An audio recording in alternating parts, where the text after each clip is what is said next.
এই ওষুধটার ভিতরে এটা দিলাম, দিলে এই ওষুধটা লেগে গেছে, এটা আমরা সরাসরি ভাবে এবার বসাবো। যদি কেউ বলে যে আমি আব্দুর রশিদের ম্যানেজার, আমার কোনো ম্যানেজার নেই। আচ্ছা,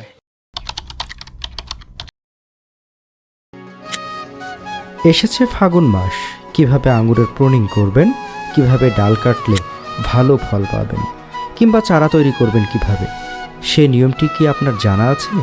তাহলে চলুন জেনে নিই আব্দুর রশিদ সাহেবের কাছ থেকে। আসসালামু আলাইকুম। ওয়ালাইকুম আসসালাম ওয়া রাহমাতুল্লাহি ওয়া বারাকাতুহু। কেমন আছেন ভাই? আলহামদুলিল্লাহ ভালো আছি, আপনি কেমন আছেন? আলহামদুলিল্লাহ, আল্লাহর রহমতে ভালো আছি। এইসব কি আয়োজন চলছে? ও এই যে ভাই আঙুরের চারা তৈরি করব। আচ্ছা আচ্ছা, তা সেটাই করার জন্য আর কি সবগুলো মাঠের থেকে গোছাই নিয়ে আসছি সবকিছু। আমাদের দর্শকদের খুব প্রশ্ন থাকে, হ্যাঁ, আব্দুর রশিদ ভাই কিভাবে চারা করেন? আমরা তো বাগান করলাম, বাগান করে আমরা চারা করতে পারি না, সেইটা একটু আমাদের দর্শকদের দেখানোর জন্য আমরা চলে আসছি। অবশ্যই দেখাবো, যেহেতু আপনারা এসেছেন অবশ্যই দেখাবো। আমারও ইচ্ছা ছিল, কিন্তু আসলে আপনাদের একদিন ফোন দিছিলাম তা পাইনি, হয়তো ব্যস্ততা ছিলেন। তো যাই হোক, ইনশাল্লাহ দেখাবো। কারণ অনেক মানুষের আক্ষেপ যে আসলে আব্দুর রশিদ ভাই মনে হয় মনের থেকে দিতে চায় না। না, আসলে তা না। আসলে যারা বাস্তবতায় আসে, অনেকগুলো প্রকার আছে, তো তা আমি সবগুলোই দেখাবো কিভাবে করতে হবে ইনশাল্লাহ। চলেন আজকে আমরা দেখবো। হ্যাঁ, আঙুরের চারা তৈরির বেশ কয়েকটি ধাপ রয়েছে, যা সঠিকভাবে অনুসরণ না করতে পারলে মিস হয়ে যেতে পারে চারার কাটিংগুলো। আব্দুর রশিদ ভাই, আমরা আজকে দেখাবো যে কিভাবে আঙ্গুরের কাটিং করতে হয়, তাই তো? এবং সেই কাটিংটা কিভাবে রেডি করতে হয় চারার জন্য। আচ্ছা, প্রথমে আমরা যে লম্বা লম্বা ডালগুলো নিয়ে আসলাম, সেগুলো প্রথমে পিস পিস করতে হয়। হ্যাঁ, এই যে আমাদের পিস পিস 2টা করে গিট, কোনোটা 3টা করে গিরে আছে। এই যে এই পাশটা আমরা কেটে দিছি, এই পাশটা আমরা এতটুকু কেটে দিছি, এই পাশটা কেটে দিছি। এই 3টা করে গিরে থাকবে প্রত্যেকটাই, 3টায়, কোনোটায় 4টে এরকম থাকবে। এই যে এরকম রেখে যে সাইডটায় আপনার মাটিতে দিতে হবে, সেই সাইডটা একটু ছোট করতে হবে, আর যে সাইডটা আপনার উপরে থাকবে একটু বড় করতে হবে। প্রত্যেকটাই আমাদের এইভাবে বড় করা আছে। এই যে উপরেরটা একটু বড় আছে, নিচেরটা একটু ছোট আছে। এই যে এই গেল হচ্ছে আমাদের কাটিং করার সিস্টেম। কাটিং করার সিস্টেম। এবার এটা রেডি হবে কিভাবে? এবার এটা আমাদের রেডি হবে, প্রথমে আমাদের এই যে একটার দিকে একটু ছাল উঠাই নিব। এই যে এইভাবে কোনো একটা ছুরি দিয়ে, ধারালো ছুরি দিয়ে হালকা করে একটু আমরা ছাল উঠাই নিব। আচ্ছা, এই যে প্রত্যেকটা একদিকে উঠাইলেও হবে, যেগুলো মোটা ডাল ওইগুলো 2 দিকে উঠালেও হবে। এই যে মানে এটা করতে হবে নিচের দিকে। হ্যাঁ, নিচের দিকে, যে মাটির মধ্যে যাবে, যে অংশটা আমরা মাটির দিকে পুঁতবো। এই যে এই তাহলে এইভাবে আমাদের ছাল উঠানো গেল। এবার এটা ছাল উঠানোর পর্ব শেষ হয়ে গেল। এবার এটা হচ্ছে আমাদের অ্যালোভেরা, এটা হচ্ছে আমাদের মধু। আচ্ছা, এটা হচ্ছে আমাদের এই যে অ্যালোভেরাটা, মধুটা আমাদের একসাথে মিক্সড করা হয়েছে। এই যে এখানে, এখানে মিক্সড করা হয়েছে। এটা অ্যালোভেরা, এটা আমরা দেখি। হ্যাঁ, এটা আমাদের ডালচিনির গুঁড়ো। যেটা বাজারে যে খাওয়ার মশলার যে ডালচিনির গুঁড়ো, তাই নাকি? এটা ডালচিনির গুঁড়ো। আচ্ছা, তাহলে আমাদের গেল হচ্ছে অ্যালোভেরা, মধু, ডালচিনির গুঁড়ো। ডালচিনির গুঁড়ো। কারণ এখানে এই মধুর পরিমাণটা খুবই কম দিতে হবে। এটা মনে করেন 1 কেজি অ্যালোভেরাতে হয়তো 20 গ্রাম বা 25 গ্রাম, সর্বোচ্চ 50 গ্রাম পর্যন্ত দেওয়া যায়। আচ্ছা, মধু। তার মানে আমাদের মূল থাকবে হচ্ছে অ্যালোভেরা এবং হচ্ছে ডালচিনির গুঁড়ো। আচ্ছা, আর মধুর অংশটা খুবই কম। আচ্ছা, এটা কি? এটা অন্য জিনিস, ওটা পরে পরে আসবে। তাহলে আমরা আপাতত কাটিং রেডির জন্য আমাদের এই 3টা আইটেম দরকার, মধু, অ্যালোভেরা, দারচিনি। তারপর আমরা কি করব? এবার এটা হচ্ছে আমরা যেটা করা হয়, যেটা আমরা এই যে দেখাচ্ছিলাম একটু আগে, এগুলো হচ্ছে আমরা মোটামুটি ভাবে আমরা এই যে এই ডালগুলোর যে অংশটা আমরা ছুলেছি, এই ছুলা জায়গাটা ওই 1 ইঞ্চি পরিমাণ ভিজাবো। আচ্ছা, এটা ভিজালাম। ভেজানোর পরে এই যে আমরা ডালচিনির গুঁড়োর ভিতরে দিলাম, এই যে এটা লেগে গেল। আচ্ছা, এবার এটা আমরা বালিতে পুঁতবো, সেটা একটু পরেই দেখাচ্ছি আপনাদের। আচ্ছা, তার মানে আমাদের এখনকার যে প্রসেস সেটা শেষ। আমরা প্রথমে একটু ছুলে নিব, আমরা ছুলে নিব খোসা। তারপরে হচ্ছে আমরা অ্যালোভেরার মধ্যে একটু ডুবিয়ে নিব। তারপর এটা হচ্ছে আপনার দারচিনিতে আমরা। হ্যাঁ, এই একটা পদ্ধতি গেল চারা তৈরি করার। এটা ধরো বাবা, আর একটা পদ্ধতি আছে। এই যে আমাদের এখানে যেটা আমরা বলি প্লানো রুট, এটা হচ্ছে সম্ভবত থাইল্যান্ডের। তারপরে হচ্ছে গিয়ে আপনার রুট হরমোন আছে, এরপরে হচ্ছে আপনার কাটিং এইট আছে। যদি এই ওষুধগুলো কেউ আবার নিতে চায়, সেগুলো কোম্পানি ভিত্তিক, এতেও চারা তৈরি করা যায়, তাই নাকি? হ্যাঁ, এগুলোতে চারা তৈরি করা যায়। এগুলোরও সেই পদ্ধতি এক। এটা হচ্ছে আপনার ওষুধ, এই যে আপনার সেই কাগজ দেখেন। আচ্ছা, লেখা আছে, হ্যাঁ, বিদেশি। এটারও সেই পদ্ধতি একই। এটারও আপনার অবশ্যই এখানে আমার এখানে বাটি নাই, বাটিতে ঢালা হয়নি। এটা দিয়েও আমরা অনেক সময় চারা তৈরি করে থাকি। এটাও দেখেন সেই একইভাবে এই ওষুধটার ভিতরে এটা দিলাম, দিলে এই ওষুধটা লেগে গেছে, এটা আমরা সরাসরি ভাবে এবার বসাবো। আচ্ছা, ওর জন্য আর অ্যালোভেরা, দারচিনি ওগুলো দরকার, সরাসরি শুধু ওষুধ দিয়ে আছে। যখন আমরা এই ওষুধগুলো না পেয়ে থাকি তখন আমরা এই ওষুধটা তৈরি করে নিই নিজেরা। ও আচ্ছা আচ্ছা, তার মানে আপনি ওষুধটা না পাওয়ার ক্ষেত্রে প্রাকৃতিকভাবে আমরা তৈরি করে নিই। সেক্ষেত্রে কোনটার রেজাল্ট ভালো? রেজাল্ট মোটামুটিভাবে কোনো সময় আমাদেরটা বেশি ভালো হয়, কোনো সময় আবার এটাতেও ভালো হয়। আচ্ছা, যদি ডালের অঙ্কটা মোটা হয় বেশি, ডালগুলো মোটা যদি বেশি হয় তাহলে এই ওষুধটাই বেশি ভালো হয়। আচ্ছা, আর যদি ডালগুলো যদি চিকন হয় তাহলে সেক্ষেত্রে আমাদের এটাই বেশি ভালো হয়। আচ্ছা, তাহলে আমাদের মাখানোর পর্ব গেল, এবার আমরা মাটিতে পুঁতবো। আমরা এবার মাটিতে পুঁতবো। জি, তাহলে এখন আমরা হচ্ছে কাটিং যেখানে আপনি বসান, জি আমরা কাটিং ওই জায়গাটা শুরু করব এখন। অলরেডি তো এখানে অনেক বসানো হয়েছে। হ্যাঁ, বসানো হয়ে গেছে। মানে আপনার কাজ চলমান। আচ্ছা, কিভাবে এবার বসাতে হবে? হ্যাঁ, সুমন শুরু করো। নাও। আচ্ছা আচ্ছা, আমরা একটু দেখি যে কিভাবে বসাতে হবে। আচ্ছা, এটা এইখানে কি আসলে এটা মাটি নাকি বালি? এটা হচ্ছে শুধু বালি, 4 ইঞ্চি পরিমাণ শুধু বালি। আচ্ছা, এই বালিটা আমরা আগে ভেজায় রেখেছি, রেখে এখন আমরা শুধু এই যে ওই এক গিরে মানে 1 ইঞ্চি বা 1 ইঞ্চির একটু বেশি পরিমাণ, মানে যতটুকু মাখানো হয়েছে, হ্যাঁ যতটুকু মাখানো বালির মধ্যে বালির ভিতরে থাকে। আচ্ছা, এই তাছাড়া এই বালি প্রস্তুতের ক্ষেত্রে অন্য কোনো কৌশল আছে? না, এখানে কোনো কৌশল নেই। এটা হচ্ছে আমাদের যে প্লাস্টারের যে বালি, ওই প্লাস্টারের বালিটাই এখানে শুধু দেওয়া। কেউ কেউ তো পলিথিনের মধ্যে বা বিভিন্নভাবে যেখানে বাতাস ঢুকবে না এরকম করে থাকে অনেক সময়, সেটার ব্যাপারে কি বলবেন? আসলে তো বিভিন্ন রকম ভাবে তৈরি করা যায়।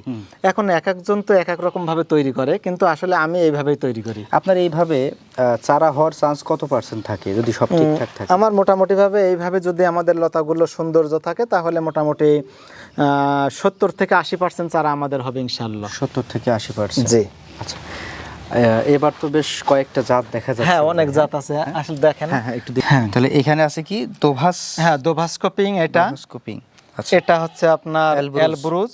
আচ্ছা, সামনের ওটাই ছিল আছে নাম্বার গিনি। আচ্ছা, একাডেমিক। হ্যাঁ, ওটা হচ্ছে একাডেমিক। আচ্ছা, এটা হচ্ছে পর্তুগিজ। হ্যাঁ, এটা ভ্যালেজ। এটা হচ্ছে ডেলিকেট ফিঙ্গার। ও আচ্ছা, ডেলিকেট ফিঙ্গার। নিচেরটা ডেলিকেট ফিঙ্গার, উপরেরটা আছে ভ্যালেজ। আচ্ছা, এটা হচ্ছে সিসিলি। হ্যাঁ, এটা বেনানা। এটা হচ্ছে ব্ল্যাক ব্যানানা, কি মানে সংক্ষেপে লিখেছি আর কি। আচ্ছা আচ্ছা, ব্ল্যাক ব্যানানা। ট্রান্সফিগারেন্স। এটা হচ্ছে ট্রান্সফিগারেশন। ও আচ্ছা, ট্রান্সফিগারেশন। আচ্ছা, এটা হচ্ছে সামার রয়্যাল। আচ্ছা, আপনার পিছনে আছে। এইদিকেও আরো আছে? হ্যাঁ, এদিকে আরো আছে। আচ্ছা, এটা হচ্ছে সংক্ষেপে লেখা রেড কার্ডিনাল। তারপর ওখানে আছে ওটা ভাইকিং 2। ওটা কি ডিকসন? এটা হচ্ছে ডিকসন। এটা গ্রিন লং। আচ্ছা, এটা আছে ব্ল্যাক ম্যাজিক। আর এই বেশি সংখ্যক চারাগুলো হচ্ছে আপনার এখানে এই দুইটা হচ্ছে আপনার বাইকুনুর, আর ওই পাশের ওইগুলো হচ্ছে আপনার একুলা। এই জন্য ওই বেশি পরিমাণের ওই দুইটা আর কি লিফলেট লাগায়নি। আচ্ছা, যাতে করে সহজে বোঝা যায়। আব্দুর রশিদ সাহেব এবার অনেকগুলো জাত নিয়ে কাজ করছেন, তবে এর মধ্যে সবচেয়ে জনপ্রিয় যে বাইকুনুর বা একুলো, সেই জাতটি তিনি বেশি পরিমাণে করেছেন, কারণ বাণিজ্যিকভাবে এখনো পর্যন্ত এটি পরীক্ষিত জাত। তো ভাই, আপনার এখানে তো আমরা অনেক প্রকারের হচ্ছে এবং অনেক বেশি সংখ্যক চারা দেখছি, কাটিং দেখছি। সেক্ষেত্রে আপনার কি এরকম কোনো প্রয়োজন পড়েছে যে অন্য কারো কাছ থেকে, অন্য কোনো বাগানির কাছ থেকে কাটিং নিয়ে আসা বা ডাল নিয়ে আসা, এই প্রয়োজন পড়েছে কিনা, যেহেতু অনেক সংখ্যা? আসলে আমার শুরু থেকেই আমি কখনোই কোনোদিনও কারো কাছ থেকে চারা কিনে বিক্রি করি না। আচ্ছা, হ্যাঁ, অনেক সময় 2-1টা আনকমন চারা বিক্রি করি কিনা, সেটা কেমন, হয়তো আমি 50টা বা 20টা বা 10টা চারা কিনেছি, ওখান থেকে 1 পিস চারা বেশি হয়েছে।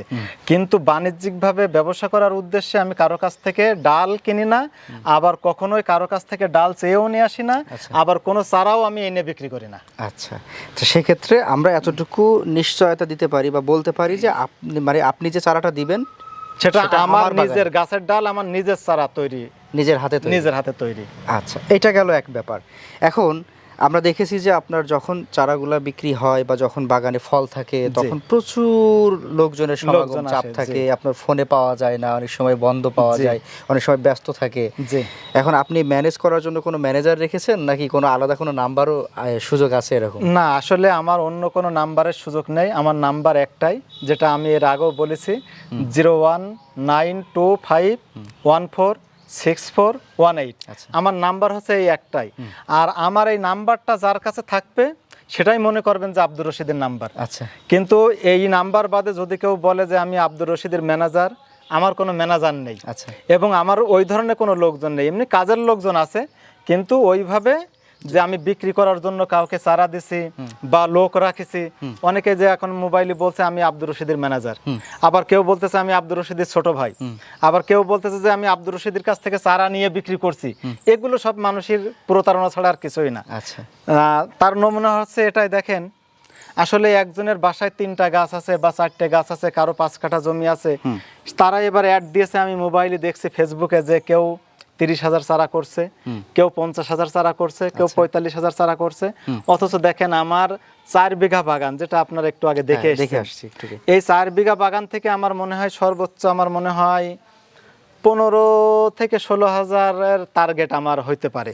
আচ্ছা, মানে আপনার 4-16,000 হইতে পারে আমার একটা টার্গেট আছে। 4 বিঘার আঙ্গুর বাগান, সেখানে 15-16,000 হতে পারে। 16,000 কি সর্বোচ্চ হয়তো 17,000 হইলেও হইতে পারে, শিওর না। আচ্ছা, কিন্তু 20,000 হবে না। 20,000 হবে না, হবে না 4 বিঘা থেকে। 4 বিঘা থেকে। আর আমরা জানছি যে যার ছাদ বাগান আছে, জি, যার ছোট একটি শখের বাগানে 8-10টা গাছ, সেও কিন্তু 30-40,000 চারা করে ফেলছে। জি, চারা। এটা কিভাবে সম্ভব? এটা সম্ভব হচ্ছে তারা অন্যের কাছ থেকে কেউ বা ডাল কিনে আনছে, কেউ বা ডাল চেয়ে নিয়ে আসছে, এইভাবে নিয়ে এসে তারা চারা তৈরি করতেছে, করে বলতেছে এটা আমার নিজের চারা। আচ্ছা আচ্ছা। আসলে আমার মনে হয় সেটা তারা বলতে পারবে কি বলবো, সেটা তাদের ব্যাপার। হ্যাঁ, সেটা তাদের ব্যাপার। আমি সে ব্যাপারে আমরা কথা না বলাই ভালো, কিন্তু আমি বলতে পারবো আমার 1 পিস চারা হলে সেটা আমার নিজের। আচ্ছা, যাই হোক, তাহলে এখন আমরা সর্বশেষ আঙ্গুর চাষি ভাইদের জন্য দেশবাসীর উদ্দেশ্যে কোনো মেসেজ সর্বশেষ দিব কিনা? হ্যাঁ, সর্বশেষ মেসেজ হচ্ছে এটাই, যারা আব্দুর রশিদের কাছ থেকে চারা নেবেন বা বাগান করবেন, সব থেকে বেশি ভালো হয় তারা সরাসরি আব্দুর রশিদের বাগানে আসবেন, অথবা যে নাম্বারটা বললাম আব্দুর রশিদের, ওই নাম্বার ছাড়া অন্য কোনো নাম্বার আপনারা বিশ্বাস করবেন না। ওই নাম্বারটাই বিশ্বাস করবেন, একটাই নাম্বার, আমার দ্বিতীয় কোনো নাম্বার নাই, একটাই নাম্বার, লাস্টে 18 নাম্বার। আচ্ছা, হ্যাঁ, জি, এটাই হচ্ছে শেষ কথা। তো দর্শক, আজকে আমরা চেষ্টা করলাম যে আব্দুর রশিদ ভাইয়ের নিয়ে অনেক বিতর্ক, অনেক আমরা হচ্ছে গল্প শুনি, অনেক অভিযোগ আমরা পাই। সেই কারণে আমরা ভেবেছিলাম যে উনি কিভাবে চারা তৈরি করেন, যেহেতু ওনার থেকে অনেকেই চারা নিয়ে বাগান করেছেন, অনেকে চারা করতে পারছেন, কেউ পারছেন না। তো এই যে কাটিংটা কিভাবে করেন, কিভাবে চারা রেডি করেন, কিভাবে চারা পুঁতেন এবং সেটা কতদিন পরে ডেলিভারি করা যায় বা চারা রোপণ করা যায়, সেসব বিষয়গুলো দেখানোর চেষ্টা করলাম। আর একটা মোট ভালো ব্যাপার যেটা, সেটা হচ্ছে আমরা একটা ব্যাপারে আশ্বস্ত হতে পেরেছি যে উনি ছাড়া দ্বিতীয় কোনো মানুষ নাই যিনি এই ব্যাপারগুলো হ্যান্ডেল করেন, বা উনি ছাড়া দ্বিতীয় কেউ নাই যে আপনার কাছ থেকে কোনো কিছু সংগ্রহ করবেন বা আপনাকে কোনো কিছু দিবেন। উনি একমাত্র ব্যক্তি এবং একমাত্র নাম্বার।